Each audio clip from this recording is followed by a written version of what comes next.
the one you should buy straight away as soon as you can, as soon as you've got 8,000 Astral Diamonds on PC. That's time to record. It's pretty much the same, so you know it's not going to go more than that at all. Wheel of Elements is going to be your go-to for the majority of things, just for the fire damage, that 5% bonus, just straight off the bat. You're going to use it in most dungeons, in most situations, so that's number one. Definitely number one. It's your bread and butter. Wheel of Elements, pick it up, done and dusted. Now the rest of them are in no particular order. They're just my opinion, what I've learned from playing the game, leveling up recently as well, and speaking to a lot of other different people. So the second on my list is Lantern of Revelation. You get it as you progress through the levels. I think you can pick it at 16 or 17. Quote me if I'm wrong, leave a comment, let me know what level it is. But you get to choose basically 1 of 4 or 1 of 3.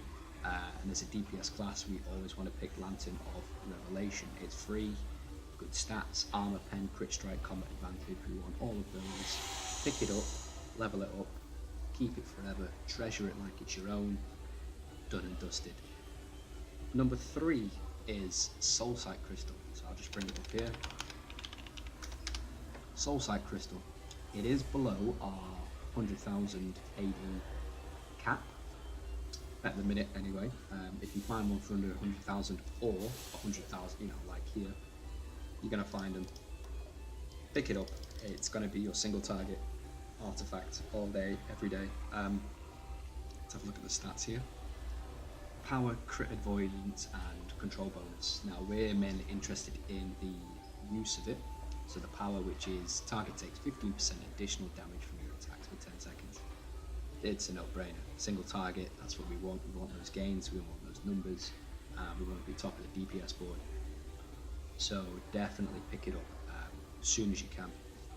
It's on the list, it's going to stay on the list for a very long time. You know, I have mine slotted for when you enter a boss, so it's pretty much 80% of the time you're going to be running Wheel of Elements, you're getting that extra 5% bonus damage, and then as soon as you're about to go into the boss room, swap it over, he's going to take an extra 15, 20, 25% damage. So that is number 3, so yeah, definitely keep that on our list. Number 4, I'm going to suggest Castle Sphere of Annihilation. Under our threshold of 100,000, power, armor pen and combat advantage. Again, all 3 stats we want, we need. We're trying to hit that cap, trying to hit that 66,000, 100,000, and it's just a great one to have as a substitute until you can afford the more expensive artifacts, because they are expensive. So yeah, Castle Sphere of Annihilation is definitely on this list. Now number 5, this is, you've got 2 choices. Personally, for me, I'm going to go Black Ice Beholder, 66,000, armor pen, accuracy and combat advantage. Again, 3 stats that we need. So yeah, that's the first one. Or the second choice you can have is the Blue Dragon, Heart of the Blue Dragon, similar price, pretty much the same, and it's the exact same stats, except armor pen is swapped for crit strike. Now, depending on where you are with your build, if you need more crit strike, pick up this. But from my experience, crit strike comes, you know, 10 to the penny. It's so easy to overstack crit strike to the point of where you want to get rid of it. It's like a cold. It just keeps coming and coming, no matter what you do to get rid of it. Like, I'm way over the 66,000, and if I were to strip back on crit strike, I would be stripping back on, you know, combat advantage or armor pen, which are just over the 66,000. So that's why I would definitely recommend the Black Ice Beholder first. You know, have a look at your stats, have a look at where you're going to be, have a look at where you're going to be, but definitely Black Ice Beholder over Blue Dragon if you have the option. You know, the similar price, like I say. An armor penetration is a lot more expensive and a lot harder to stack and get over that 66,000 than crit strike is. Because a lot of your gear is going to be giving you crit strike, a lot of it. So Yeah, definitely Black Ice. I haven't included the Orcus one. Eventually you will want to get it for the DPS set, the Orcus set, because we want that at 20% additional damage based on the difference to a hit points.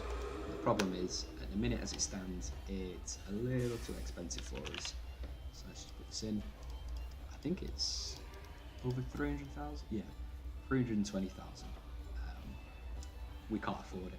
You know, it's above that 100,000 threshold. If you want to save up for it, by all means. If you get a good drop, by all means. You know, it's one that we want to be aiming for. But for the time being, it's not going to make our top 5 artifacts for beginners and leveling up. It's just one of those, really. Some of the newer ones, if you get a drop, I would advise selling it, if I'm honest. I know a lot of people say, oh, but if you get a drop of these ones, it's new, more item level, keep it. Sell it. You know, I got this one the other day. It's, what, item level 4. Yes, it goes up to item level 300. Power, armor, pen, combat advantage. Looks great. But I sold it for 1.4 mil. And that was enough for me to get my bonding runestones up to 13. So yes, I would have gained an extra, what, 1,000 combat advantage maybe, and maybe 22 extra item level compared to the rest of them, or I could have got my bonding runestones from 11 to 13, you know. So it's all in what your character needs. I would definitely say sell them if you get them from a drop, just because they're going to get cheaper over time. More people are going to farm them, more, you know, there's going to be more in the marketplace. Mod 16's not been out for long, and they will drop in price. You know, I remember when Shard of Orcus 1 came out and it was like 2 million. Now look at it, it's dropping in price. So if you get one, sell it. Not only will you be able to buy the 5 artifacts on this list, but you should be able to at least take a bonding runestone to maybe 2 levels above, up to 13, you know. So yeah, that's the top 5 that, in my opinion, I think you should pick up. Definitely start running, save up your astral diamonds, get those, and it will greatly improve your stats, and it will put you on the right direction for where you need to be for endgame, really. And getting in those dungeons and getting those gains and those numbers and those crits and being at the top of the DPS board and saying, yeah, well, look at me now. But yeah, that's that. And if you can think of any that I haven't mentioned, let me know. Yeah, take care and I'll see you next time.